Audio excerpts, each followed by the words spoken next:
제 아들은 며느리와 투자자들 앞에서 체면이 깎인다며 80살 이 어미를 생일잔치에서 내쫓았습니다. 평생을 바쳐 키운 아들에게 버림받은 그날, 저는 모든 것을 되찾기로 결심했습니다. 아무도 몰랐던 700억 원의 재산으로 가장 우아하고 철저한 복수를 시작합니다. 끝까지 지켜봐 주세요. 제 나이 80이면 아침잠이 없어져요. 세상이 다 깨어나기 전 저 먼 인왕산 자락에 푸르스름한 기운이 감돌 때쯤이면 저절로 눈이 떠지죠. 억지로 일어나는 게 아니라 그냥 밤의 장막이 걷히듯 자연스럽게 잠에서 깨어나는 거예요. 오늘도 그랬어요. 창호지 문 너머로 희미하게 밝아오는 여명을 느끼며 조용히 몸을 일으켰죠. 이 부암동 한옥에서 맞는 아침은 늘 그렇게 고요하게 시작돼요.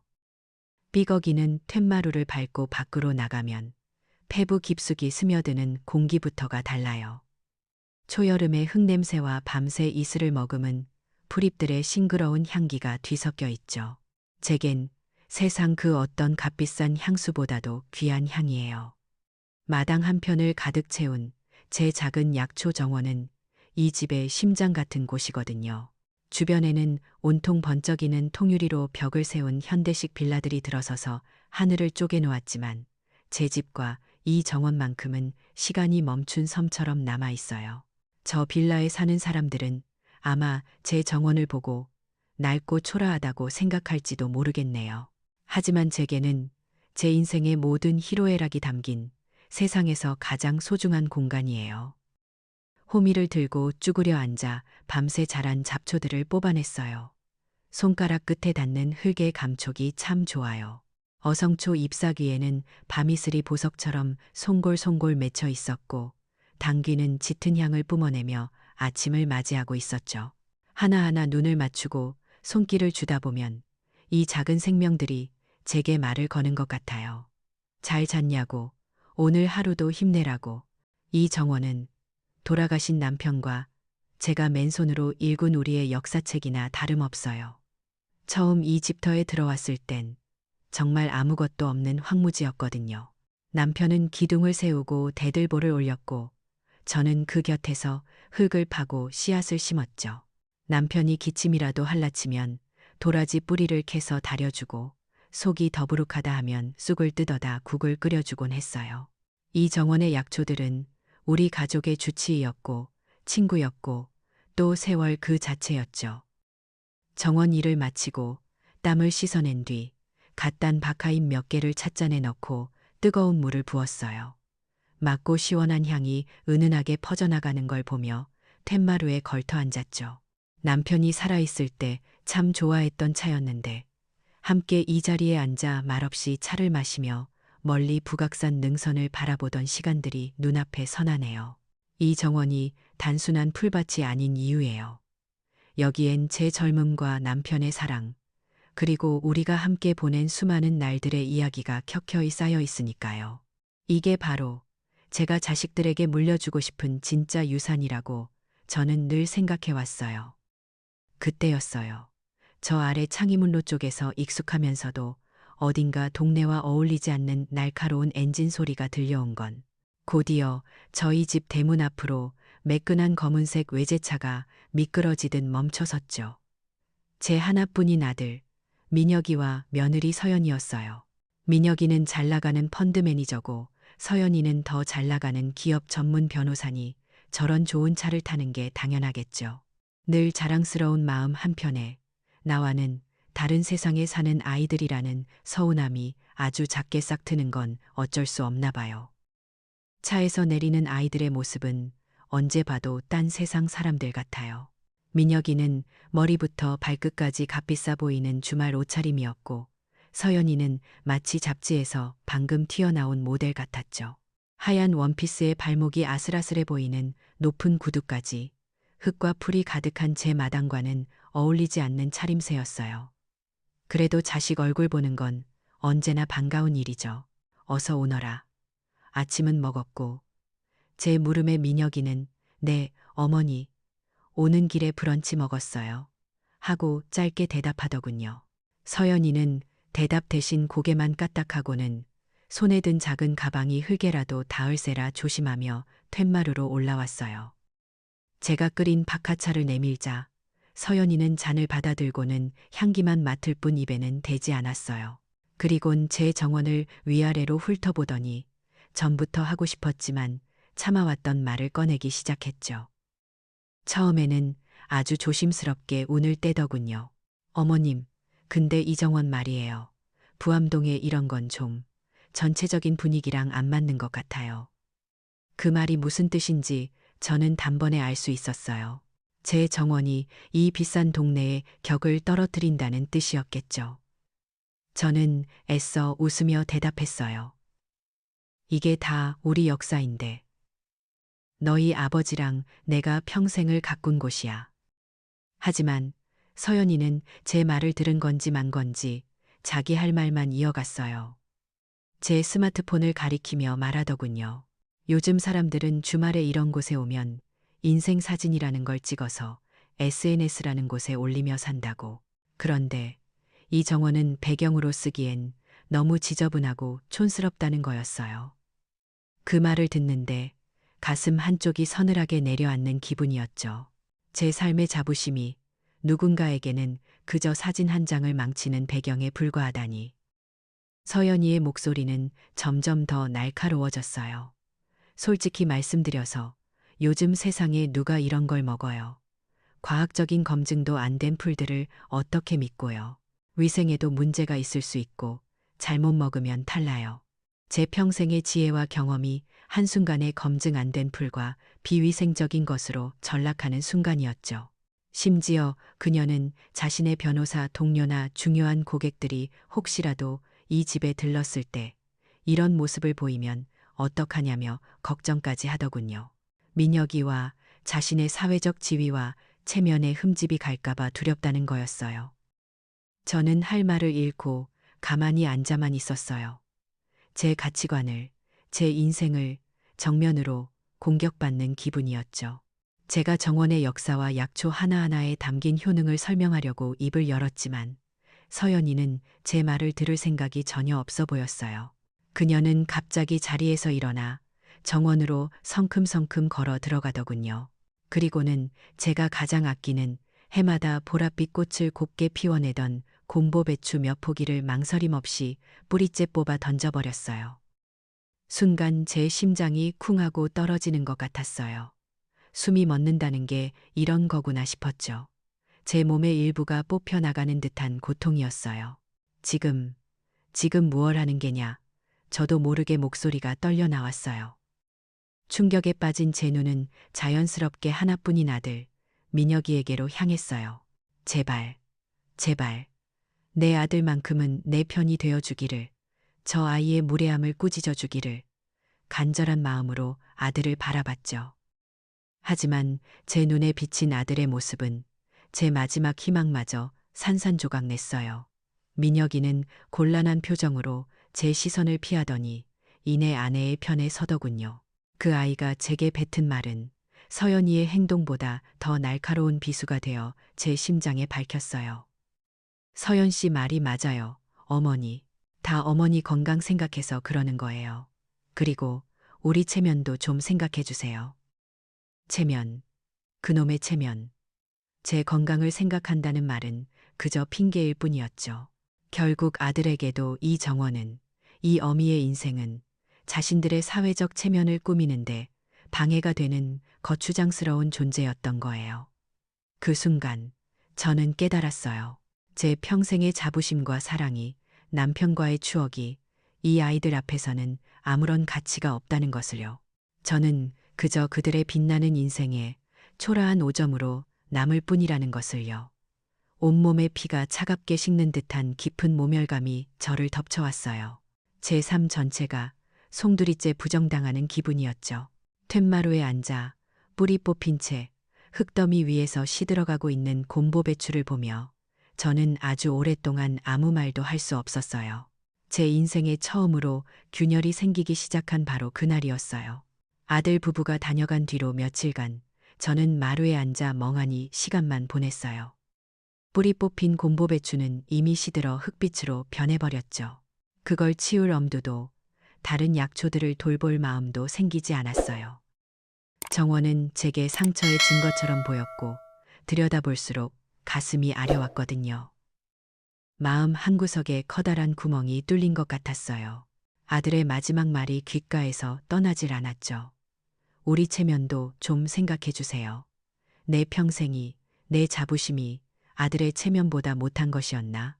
그런 생각을 하면 밥을 넘기기도 힘들었어요.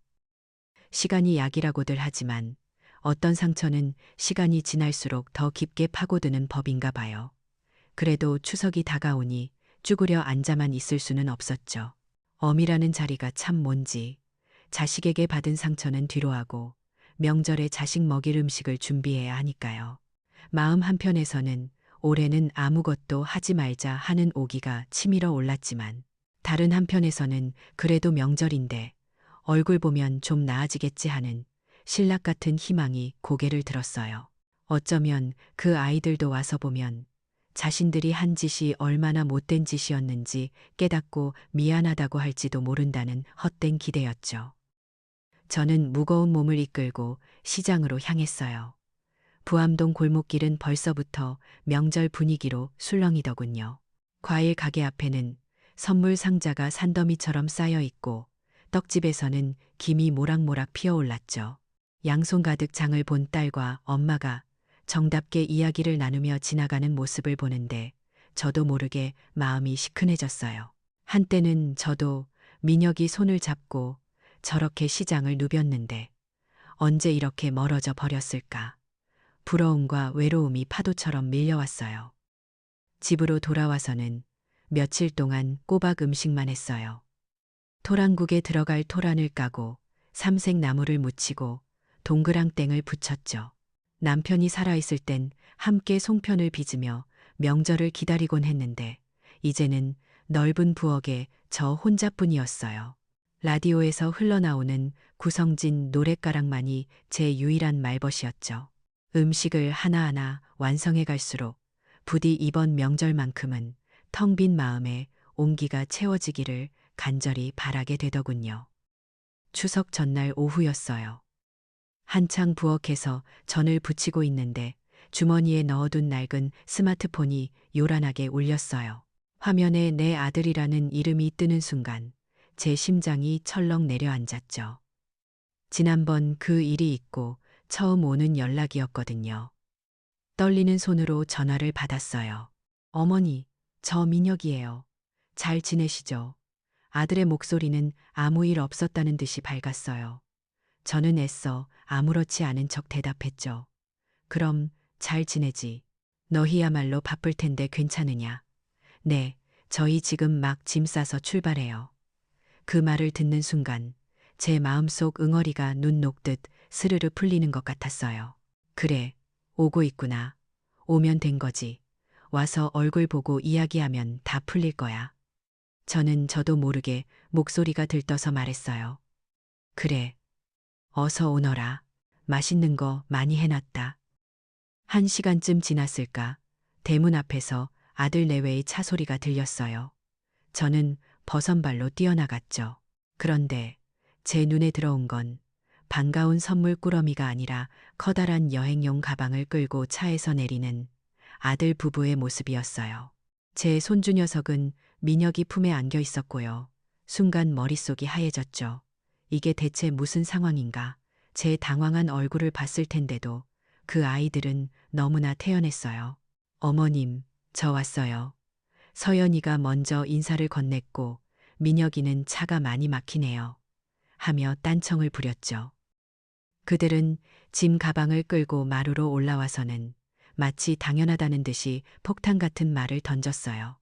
어머님, 저희는 서연이네 부모님 모시고 스위스로 여행 가요. 표를 미리 끊어놔서요. 스위스. 제 머릿속에서 그 낯선 이름이 몇 번이고 맴돌았어요. 그럼 나는 이 명절 음식들은 제 얼굴이 새하얗게 질리는 걸 보며 서연이가 마치 선심이라도 쓰는 듯한 말투로 덧붙였죠. 요즘은 다 이렇게 보내요. 어머님. 제사다. 차례다. 명절 스트레스 없이 즐기는 게 현명한 거죠. 그리고 저희가 장인, 장모님 효도 관광 보내드리는 셈 치세요. 효도 관광. 그 말이 제 가슴을 후벼 팠어요. 나를 빼놓고 가는 여행이 어떻게 효도 관광이 될 수 있을까요? 그 아이들에게 저는 이미 가족이 아니었던 거예요. 명절을 함께 보내야 할 대상이 아니라 자신들의 계획에 방해가 되는 구시대적인 짐일 뿐이었죠. 성공한 변호사라는 며느리는 자신의 이기적인 선택을 현명함과 글로벌 시대의 경쟁력이라는 말로 그럴듯하게 포장했어요. 제 전통적인 가치관은 한순간에 시대에 뒤떨어진 고집불통 늙은이의 푸념으로 전락했죠.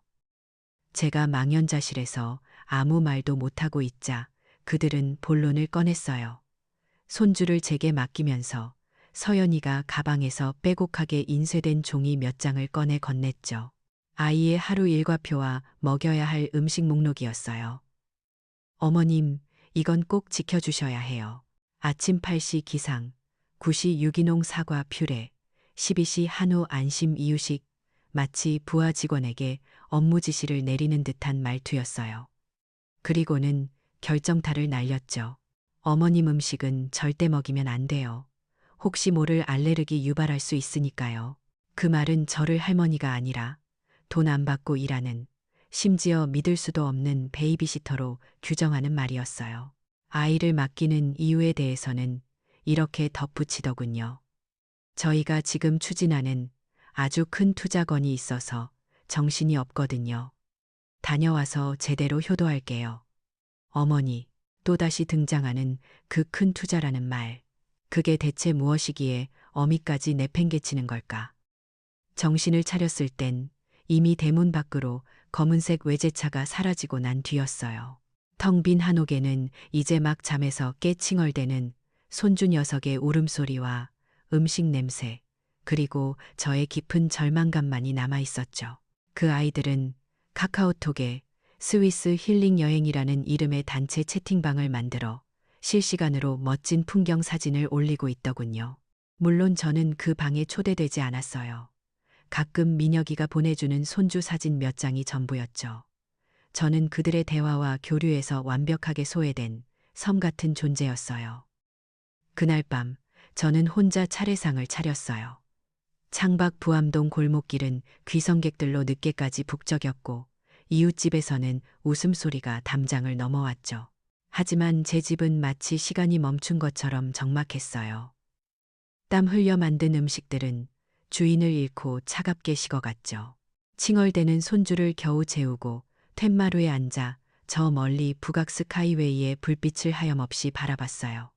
저 불빛 아래 얼마나 많은 가족들이 행복한 시간을 보내고 있을까. 저는 그제야 뼈저리게 깨달았어요. 저는 그저 그들의 화려한 삶을 위해 필요할 때 잠시 아이를 맡아주는 편리한 도구에 불과했다는 것을요. 버려진 게 아니었어요. 버려진 것보다 더 비참하게 저는 철저히 이용당하고 있었던 거죠. 눈물이 뺨을 타고 하염없이 흘러내렸어요. 제 인생에서 가장 길고 외로운 추석 밤이었어요. 명절이 끝나고 아이들이 손주를 데리러 왔을 때 저는 아무 말도 하지 않았어요. 텅 빈 제 마음을 들킬까봐 애써 아무렇지 않은 척 아이의 옷가지를 챙겨주었죠. 서연이는 제 얼굴 한번 제대로 쳐다보지 않고 아이의 몸부터 살피더군요. 혹시나 자기가 사준 유기농 간식이 아닌 다른 걸 먹이지는 않았는지 확인하는 것 같았어요. 그들은 고맙다는 말 한마디 없이 자신들이 돌아왔으니 이제 제 역할은 끝났다는 듯이 아이를 데리고 훌쩍 떠났어요. 그들이 떠난 한옥은 명절 때보다 더 크고 공허하게 느껴졌죠. 그 후로 한동안은 제 마음을 추스르는 데만 온 힘을 쏟았어요. 며느리가 뽑아버린 곰보배추 자리에는 작은 국화 모종을 사다 심었죠. 상처를 다른 기억으로 덮고 싶었나 봐요. 하지만 한번 금이 간 신뢰는 쉽게 붙지 않더군요.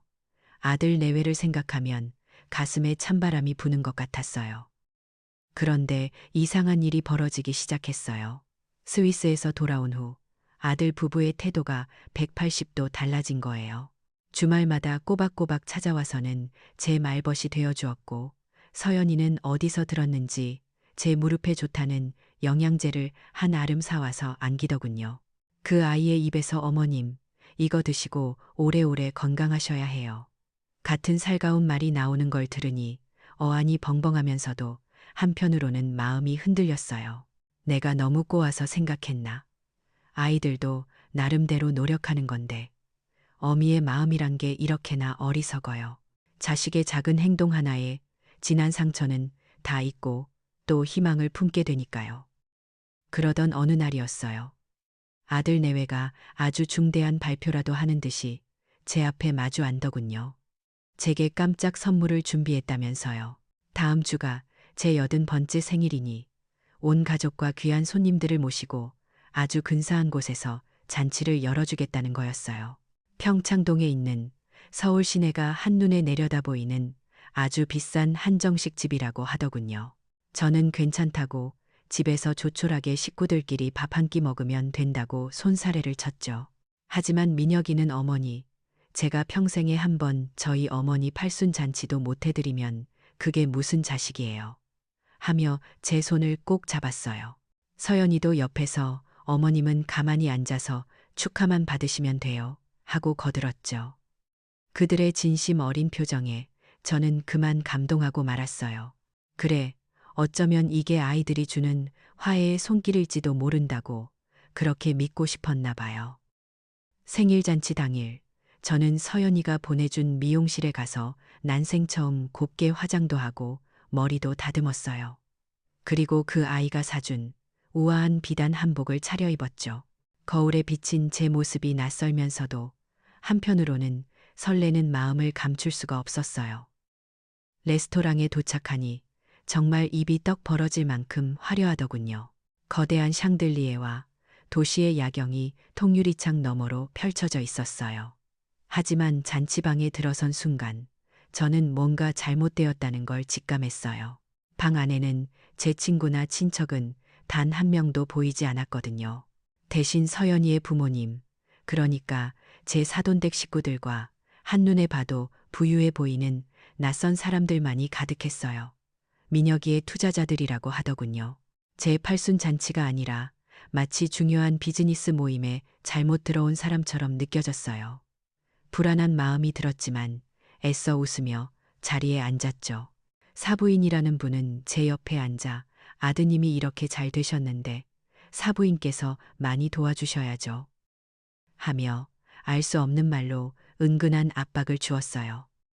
잔치가 한창 무르익을 무렵 민혁이가 자리에서 일어나 방 한쪽에 설치된 커다란 스크린 앞에 섰어요. 갑자기 방의 조명이 어두워지더니 스크린에 민혁이가 만든 영상이 흘러나오기 시작했죠. 하지만 영상은 곧 민혁이 자신의 스타트업 펀드 계획을 발표하는 프레젠테이션으로 바뀌더군요. 그는 아주 유창하고 자신감 넘치는 목소리로 미래 기술과 투자 가치에 대해 열변을 토했어요. 저는 그저 어리둥절해서 스크린만 바라보고 있었죠. 문제는 그 발표의 마지막 부분이었어요. 민혁이는 제 부암동 한옥 사진을 화면에 크게 띄우더니 이렇게 말하는 게 아니겠어요. 이 집은 단순한 한옥이 아닙니다. 이것은 과거의 전통적 가치를 미래를 여는 현대 자본으로 전환시킬 수 있는 혁신적인 투자입니다. 그는 이 집을 담보로 거액의 대출을 받아 펀드의 초기 자본금으로 사용하겠다는 계획을 발표했어요. 그 말을 듣는 순간 저는 모든 것을 깨달았어요. 이 모든 것이, 이 살가운 태도와 화려한 생일잔치가 결국 제 집을 빼앗기 위한 거대한 연극이었다는 것을요. 민혁이의 발표가 끝나자 투자자들은 마치 약속이라도 한 듯이 뜨거운 박수를 쏟아냈어요. 그리고 모든 시선이 제게로 향했죠. 누군가는 이 모든 장면을 기록이라는 명목으로 비디오 카메라에 담고 있었어요. 그때 서연이가 제 앞으로 태블릿 PC 하나를 조용히 내밀었어요. 화면에는 깨알 같은 글씨로 가득한 계약서가 떠 있었죠. 내용은 잘 보이지도 않았지만 담보 제공이니 권리 위임이니 하는 무서운 단어들만 눈에 들어왔어요. 사실상 제 집의 소유권을 포기하라는 각서나 다름없었어요. 제가 망설이며 태블릿을 밀어내자 방 안의 따뜻했던 분위기가 순식간에 얼음장처럼 차가워졌어요. 서연이는 제 귀에 대고 독사처럼 속삭였죠. 어머님, 지금 이 자리에서 이러시면 민혁 씨 얼굴 뭐가 돼요? 다들 어머님이 고리타분해서 아들 앞길 막는다고 생각할 거예요. 사돈어른들도 못마땅한 표정으로 저를 쏘아보고 있었어요. 저는 그 순간 완벽하게 혼자였어요. 아들의 성공을 가로막는 고집세고 이기적인 늙은이라는 보이지 않는 낙인이 제 이마에 찍히는 것 같았죠. 하지만 저는 서명할 수 없었어요. 그건 제 집이 아니라 제 인생과 남편의 영혼이 담긴 곳이었으니까요. 제가 끝내 고개를 가로젓자 민혁이가 드디어 폭발하고 말았어요. 그토록 중요하게 생각하는 투자자들과 장인, 장모 앞에서 제대로 체면을 구겼다고 생각했겠죠. 아들의 얼굴이 분노로 시뻘개지더니 제게 고함을 질렀어요. 어머니, 제발 제 체면 좀 생각해 주세요. 왜 절 이렇게 창피하게 만드세요? 그 소리는 제 귀를 찢는 것 같았어요. 그리고 다음 순간 아들은 제 팔을 거칠게 잡아 끌었어요. 저는 비단 한복 차림으로 힘없이 아들에게 끌려 방 밖으로 질질 끌려 나갔어요. 민혁이는 저를 방문 앞에 내팽개치듯 놓고는 제 눈앞에서 문을 쾅 소리나게 닫아버렸어요. 그리고 문틈으로 악에 바친 아들의 목소리가 새어나왔죠. 내 미래를 생각해 주지 않는다면 이 집에 어머니가 있을 자리는 없어요. 잠시 후 레스토랑 지배인이 쩔쩔매는 얼굴로 제게 다가왔어요. 아들이, 제 하나뿐인 아들이 저보고 분위기를 망치니 어서 밖으로 내보내달라고 했다더군요. 저는 제 80번째 생일잔치에서 제 아들에게 그렇게 쫓겨났어요. 화려한 레스토랑의 불빛 아래 남들의 동정 어린 시선을 받으며 서 있는 제 모습이 너무나도 초라하고 비참해서 차라리 그 자리에서 죽고 싶다는 생각뿐이었어요. 제 인생이 무너져 내리는 소리가 들리는 것 같았죠. 어떻게 집으로 돌아왔는지 기억이 잘 나지 않아요. 아마 택시를 탔겠죠. 차창 밖으로 스쳐 지나가는 서울의 야경이 그날따라 유독 차갑고 잔인하게 느껴졌어요. 비단 한복을 차려입은 제 모습은 너무나도 초라했고 제 아들이 뱉은 말들은 독처럼 온몸으로 퍼져나갔죠. 이 집에 어머니가 있을 자리는 없어요. 그 말이 제 심장을 얼어붙게 만들었어요. 텅 빈 부암동 한옥 대문 앞에 섰을 때 다리에 힘이 풀려 그대로 주저앉고 말았어요. 열쇠를 쥔 손이 덜덜 떨려 한참을 문고리만 붙잡고 있었죠. 그 아이는 아직 이 집 자물쇠를 바꿀 생각까지는 못했나 봐요.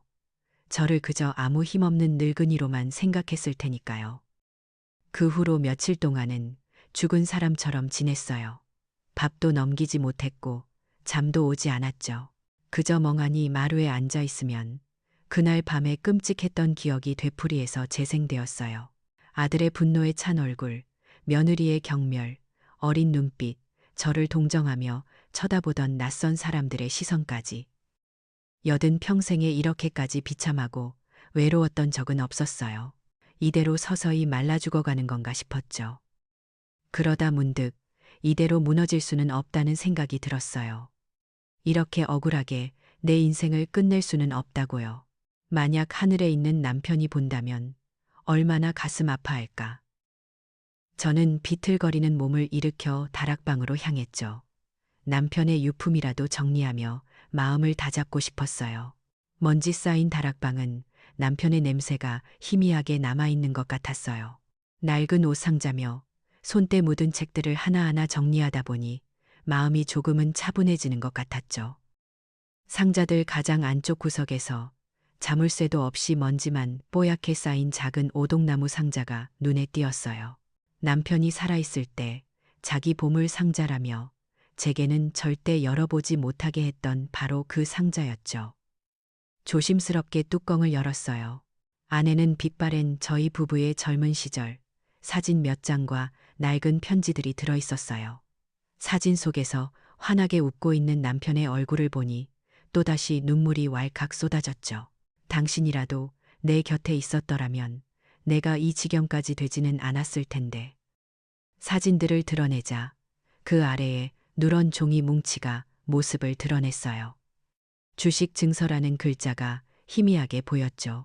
대성전자라는 아주 생소한 이름의 회사였어요.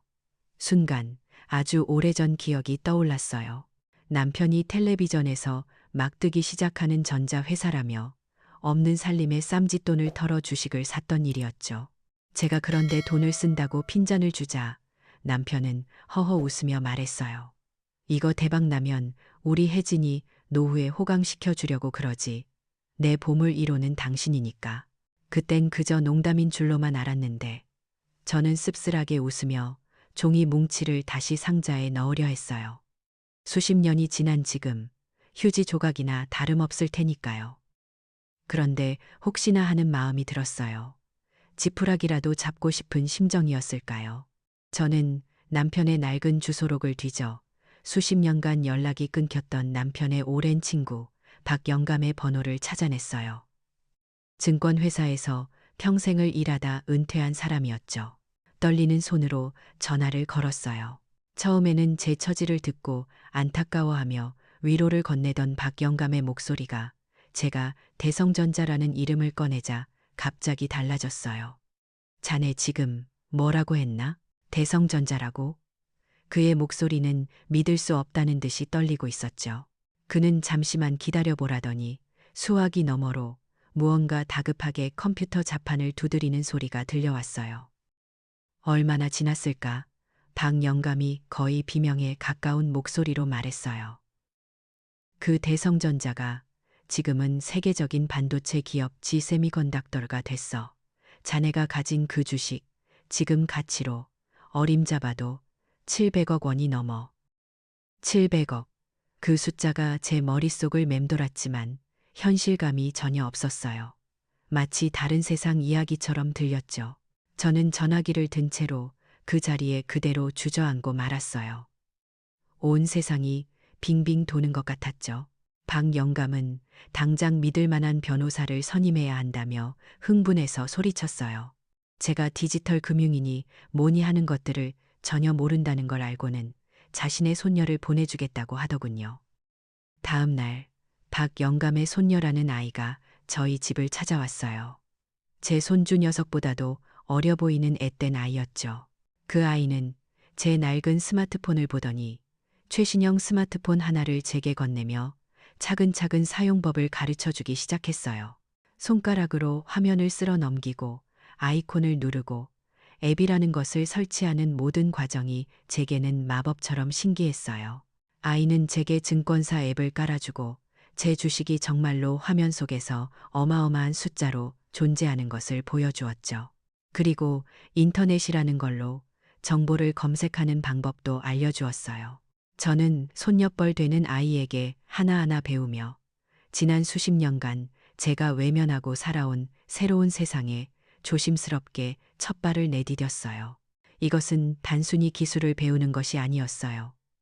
세상과 소통하고 제 권리를 지킬 힘을 되찾는 첫걸음이었죠. 박영감은 제게 광화문에 있는 최고의 변호사를 소개해 주었어요. 기업 MA와 신탁법 전문이라는 오수진 변호사였죠. 부암동의 고즈넉한 한옥을 떠나 높고 차가운 빌딩들이 숲을 이룬 서울의 심장부로 향하는 제 마음은 복잡했어요. 변호사 사무실은 제가 평생 가본 곳 중에 가장 높고 화려한 곳이었어요. 오수진 변호사는 젊고 아주 이지적인 여성이었죠.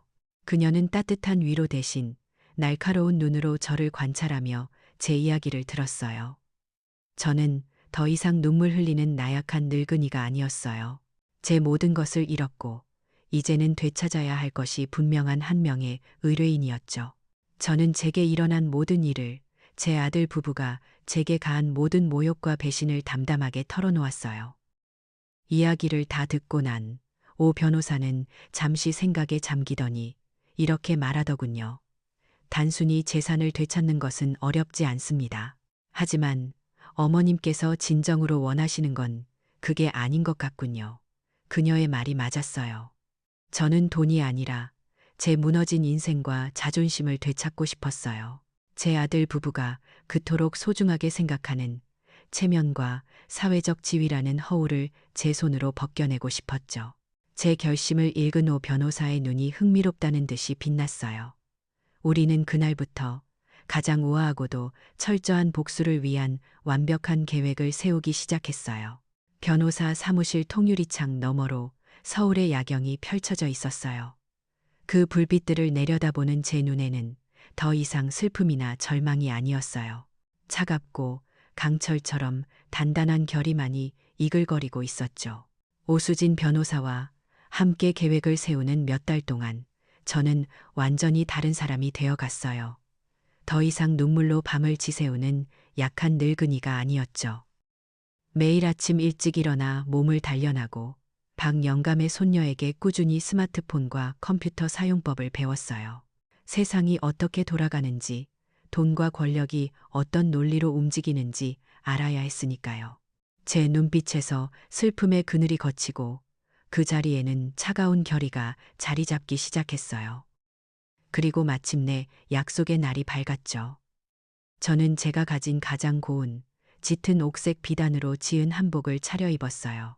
오 변호사가 보내준 최고의 전문가들이 제 머리를 단정하게 빗어 올리고 제 나이와 기품에 맞는 옅은 화장을 해주었죠. 거울 앞에 선 제 모습은 낯설었지만 두렵지는 않았어요. 초라했던 과거의 김혜진은 이제 죽고 없었으니까요. 제가 향한 곳은 서울의 심장부 프레스센터였어요. 수많은 카메라 플래시가 별처럼 터지는 그곳에 저는 오수진 변호사와 함께 단상에 섰죠. 제 아들 부부는 아마 제가 어디서 골방에 틀어박혀 알아 누워 있으리라 생각했겠죠. 그들이 상상조차 못할 방식으로 세상에 제 존재를 다시 드러내는 것, 그것이 제 복수의 첫걸음이었어요. 저는 떨리지 않는 목소리로 준비한 원고를 차분하게 읽어 내려갔어요. 제 이름으로 혜진 자선재단을 설립하며 제가 가진 전 재산 700억 원과 평생을 살아온 부암동 한옥을 우리 사회에 소외되고 학대받는 어르신들을 위해 전부 내놓겠다는 내용이었죠. 제 개인적인 이야기는 한마디도 하지 않았어요. 하지만 제 목소리에 실린 진심은 그 자리에 있는 모든 기자들의 마음을 움직이기에 충분했나 봐요. 기자회견이 끝나자 우레와 같은 박수 소리가 터져 나왔어요. 그날 저녁 모든 뉴스와 신문의 헤드라인은 700억 기부천사 김혜진 여사 이야기로 도배되었어요. 제 이야기는 순식간에 전국적인 미담으로 퍼져나갔죠. 아들 부부가 이 소식을 어떻게 접했을지는 불 보듯 뻔했어요. 아마 텔레비전을 보다가 혹은 스마트폰 속보를 보다가 자신들이 죽은 사람 취급했던 늙은 어미가 전 국민의 존경을 받는 인물이 된 것을 보고 경악했겠죠. 아니나 다를까 다음 날 아침부터 제게 수십 통의 전화가 걸려왔어요. 발신인은 물론 민혁이와 서연이었죠. 저는 받지 않았어요. 대신 오수진 변호사가 그들을 상대했죠. 오 변호사의 말에 따르면 그들은 처음에는 제가 노망이 들었다거나 사기를 당한 것이라며 길길이 날뛰었다고 해요. 당장이라도 재산을 되찾을 수 있는 법적 조치를 취하겠다고요. 하지만 오 변호사가 차가운 목소리로 한마디 했을 때 수화기 너머로 완전한 침묵이 흘렀다고 하더군요. 김혜진 여사님의 모든 재산은 법적으로 완벽한 취소 불가능 신탁계약을 통해 재단에 증여되었습니다. 두 분께는 단 한 푼의 상속권도 남아있지 않습니다. 자신들이 그토록 잘 안다고 자부했던 법의 논리에 자신들이 저를 옭아매려 했던 바로 그 시스템에 의해 완벽하게 패배한 순간이었죠. 그 후로 며칠간 그들은 미친 듯이 제 집으로 변호사 사무실로 찾아왔지만 문전박대당했어요. 그들의 초조함과 절망감이 문 너머로도 느껴지는 것 같았지만 제 마음은 더 이상 흔들리지 않았어요. 저는 재단 이사장으로서 바쁜 나날을 보냈어요.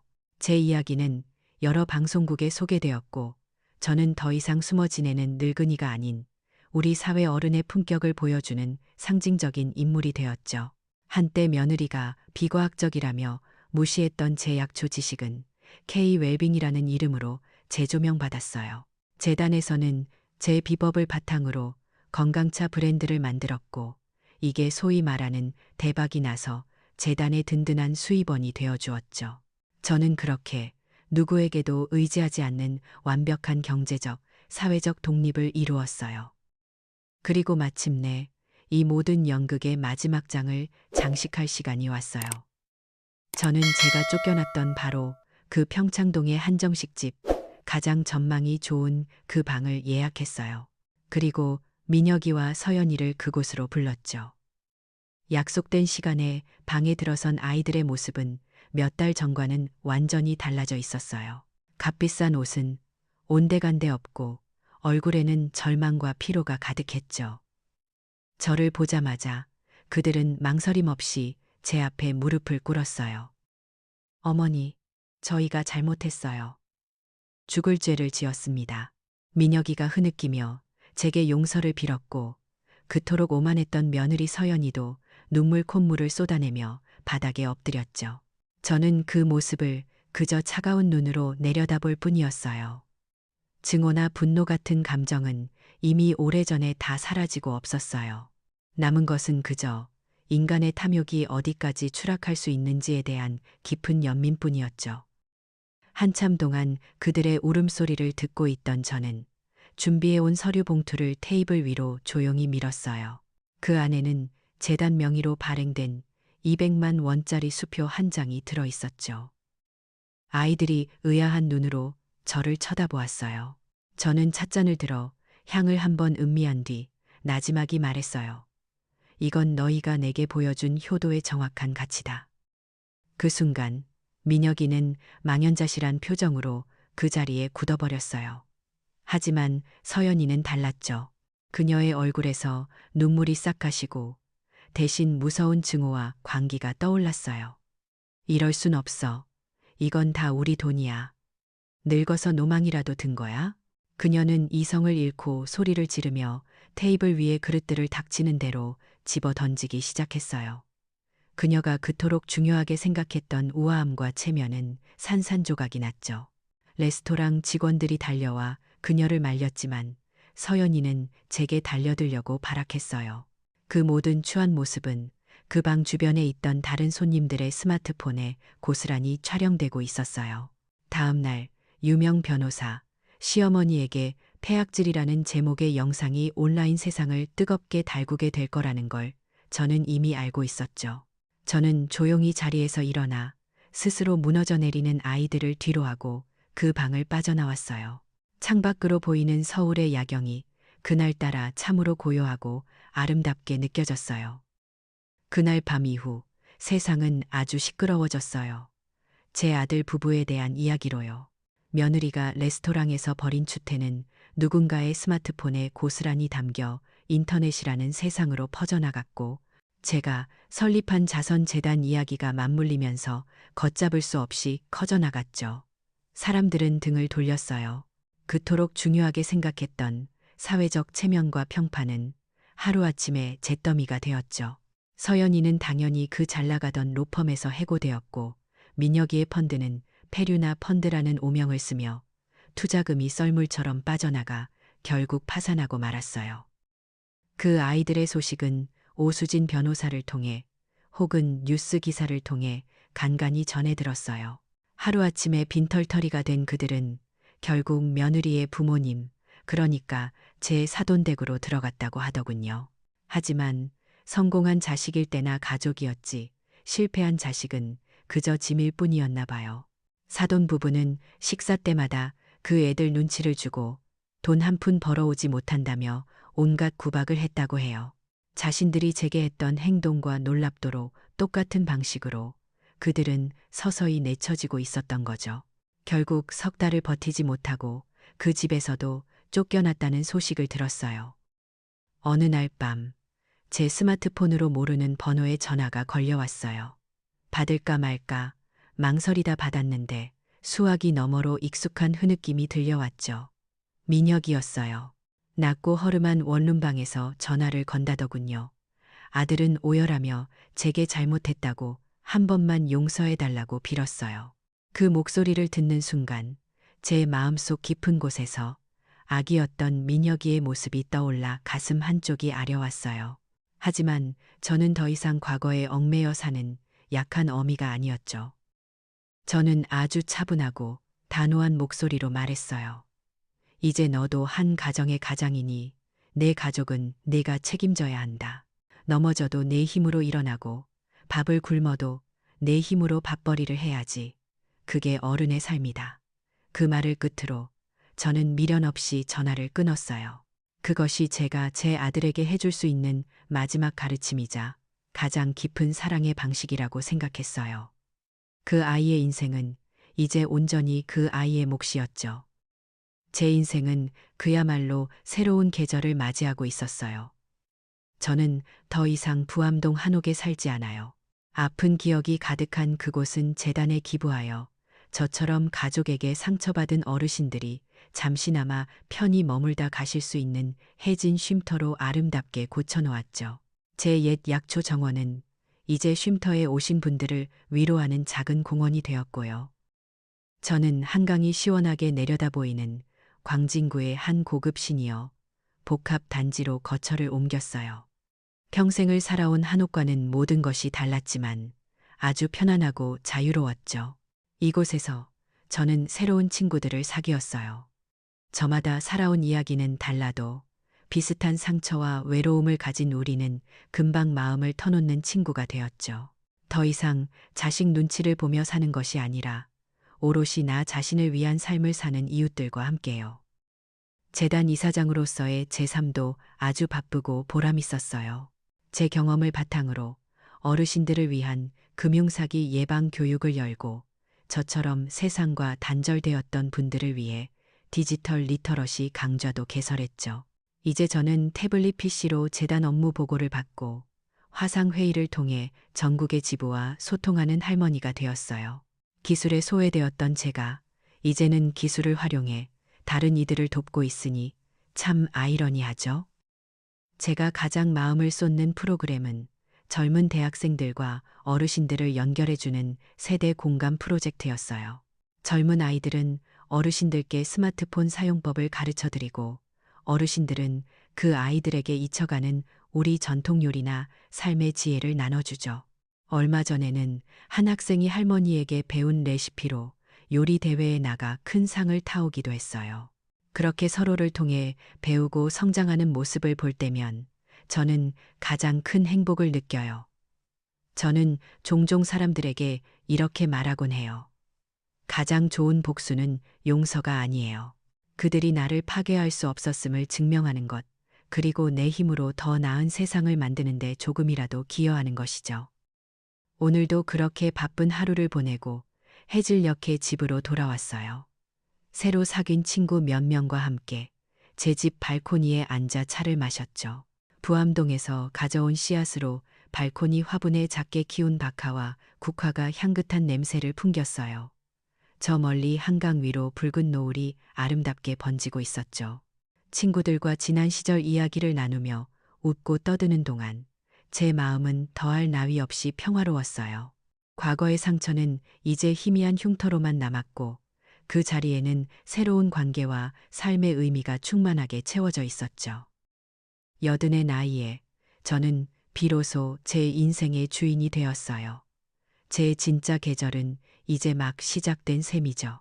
노을빛을 받아 반짝이는 한강을 바라보는 제 얼굴에 제 스스로도 모르는 사이 평화롭고 만족스러운 미소가 가득 피어올랐어요. 자유롭고 충만하며 진정으로 의미 있는 삶. 늦었지만 이만하면 참 괜찮은 인생 아닌가요? 김혜진 여사의 삶은 우리에게 보여줘요. 진정한 가족이란 혈연이 아니라 마음으로 맺어지는 것이고 진정한 행복은 자식이 아닌 자기 자신에게서 찾아야 한다는 것을요. 나이가 얼마든 자신의 존엄성을 되찾고 새로운 삶을 시작하기에 늦은 때란 없으니까요. 결국 가장 좋은 복수는 더 행복하게 사는 것이죠.